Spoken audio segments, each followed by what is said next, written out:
Joseph Ratzinger.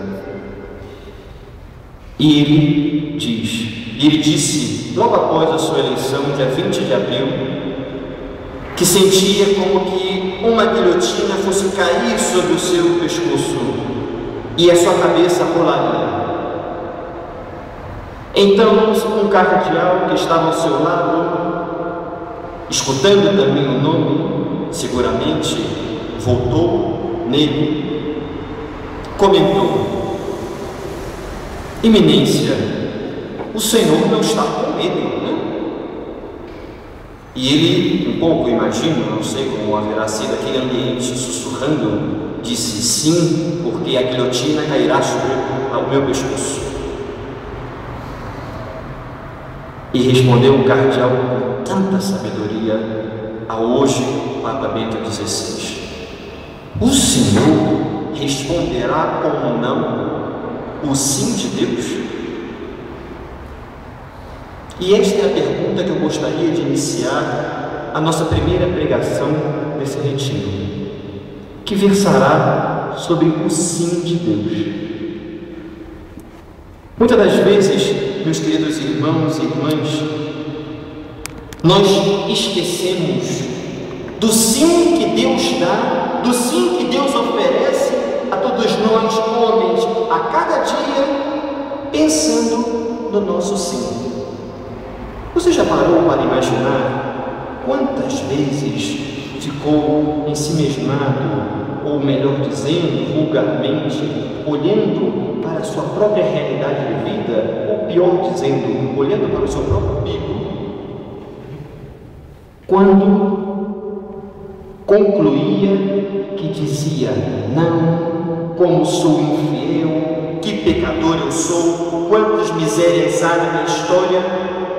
E Deus, a cada dia, te respondendo: sim, faça-se, que seja, que veja, eu te amo. Nós, meus irmãos, se nós queremos responder sim a cada dia, os nossos repetidos nãos são substituídos pelas vezes que nós contemplamos o sim de Deus.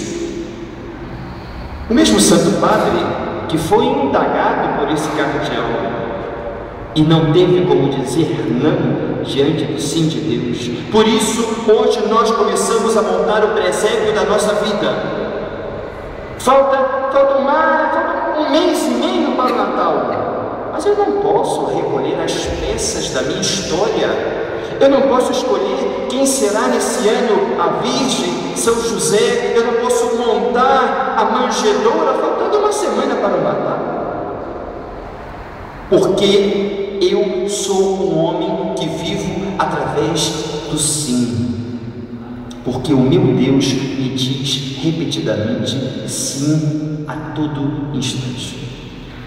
Eu recordo que em abril de 2008, o Papa Bento, esse mesmo, que hoje nós rezamos com imenso carinho e afeto, foi a Lourdes visitar como Romano Pontífice pela primeira vez a gruta onde Nossa Senhora apareceu.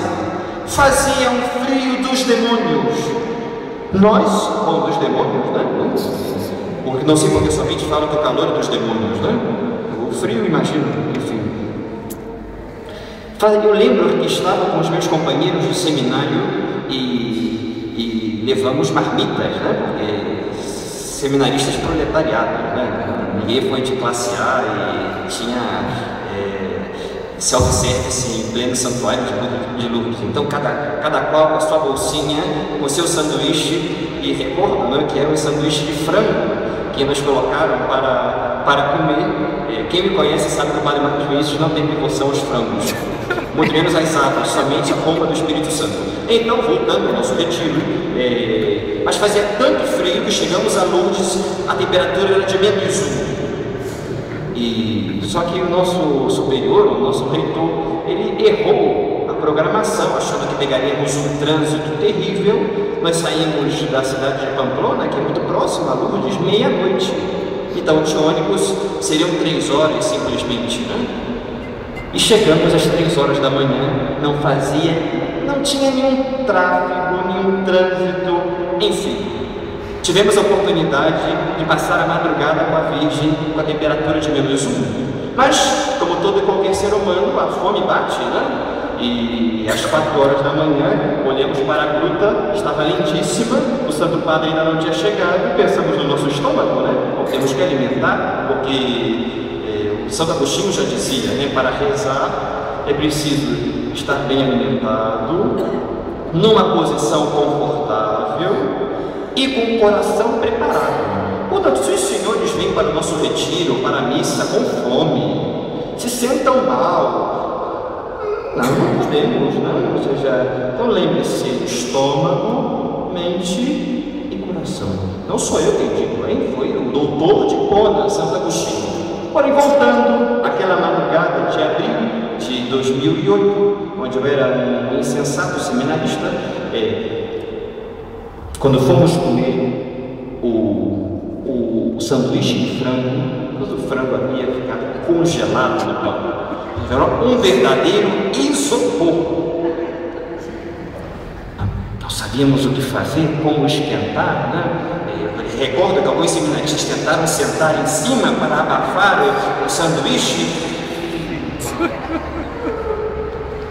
E o nosso reitor, vendo uma certa apreensão dos seus meninos com fome, né? E os senhores imaginam 120 rapazes com fome, é como uma revolução industrial, né? Ou seja, tudo pelos ares, né? E tínhamos a Virgem olhando-nos, iluminada na gruta, e eu lembrei de Santa Bernadette. Olha, Santa Bernadette, a senhora teve que atravessar esse riacho, né? Que estava gelado, para encontrar-se com a Virgem na gruta. Olha, eu estava feliz porque não tinha que comer o meu sanduíche de frango, mas os meus amigos estavam morrendo de fome e estava congelado, né? E disse a ela: poxa, poderia acontecer um milagre? E assim como as águas ficaram quentinhas para a senhora atravessar o rio e encontrar-se com a Virgem na gruta, que o sanduíche, o franguinho, possa ficar quente e eles possam morder um pedacinho de pão. Eu acho que o nosso reitor era meio bruxo, que lia os nossos pensamentos, né? E observava que os seminaristas olhavam muito para a gruta naquele momento, né? E comentou-nos uma frase que eu não gostaria de esquecer na minha história: não adianta pedir à Virgem um milagre para esquentar o pão. Lembre que lá na hora de Belém, que fazia frio naquela noite, ela nem um sanduíche de frango teve congelado. O que a Virgem teve? Solidão. Tudo era tristeza, não é verdade? Porque em nenhum momento abriram a porta para ela em São José. Não há vaga. Foi a frase que eles escutaram. Então o nosso reitor nos disse: por que, ao invés de vocês ficarem pedindo o milagre do franguinho esquentar no pão, oferecem a fome como um sim de Deus para vocês? Porque nem com a Virgem, com São José, ele poupou. O sim de Deus foi duro. Então nós não podemos querer na nossa vida, meus queridos irmãos, que o sim de Deus seja algo tão fácil, cortês e sem qualidade. Olha o que o Papa nos disse. Isso tudo eu falei para chegar a esta frase que o Papa Bento XVI repetiu lá nesse encontro que os franguinhos ficaram congelados. Disse aos jovens, e eu digo aos meus jovens aqui, vocês: o Evangelho é o grande sim de Deus. Então, o Santo Padre ele tem uma característica muito interessante. Ele fala frases lapidares, faz um pequeno silêncio e todos nós pensamos: parou a pérola por aí? E depois prossegue: que espera o nosso sim. para participar do seu projeto de amor. Meus queridos irmãos e irmãs, o Evangelho de Deus necessita do nosso sim para participar do projeto de Deus na nossa vida. Esse retiro quer ser a substituição de todas as vezes que houve não pelo sim, todas as vezes que o Evangelho não criou raízes na nossa vida e que nós perdemos a nossa identidade. O que o Papa disse lá na Espanha há pouco tempo? Uma nação, um continente sem raízes em Deus é uma nação com um continente sem identidade. Porque hoje o que a Europa está fazendo? Dizendo não.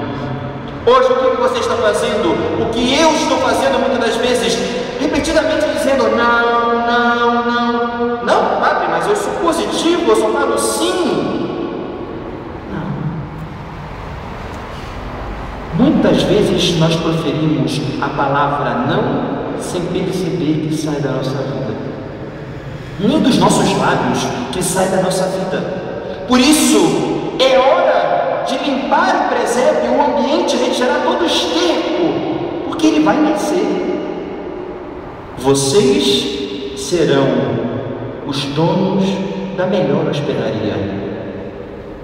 Vocês já pensaram nisso? Algumas pessoas escutaram a homilia que o Padre Marcos Vinícius fez sobre a suíte para Jesus. Oferecer a melhor suíte da nossa vida, do nosso coração, com o lençol, o edredom branco,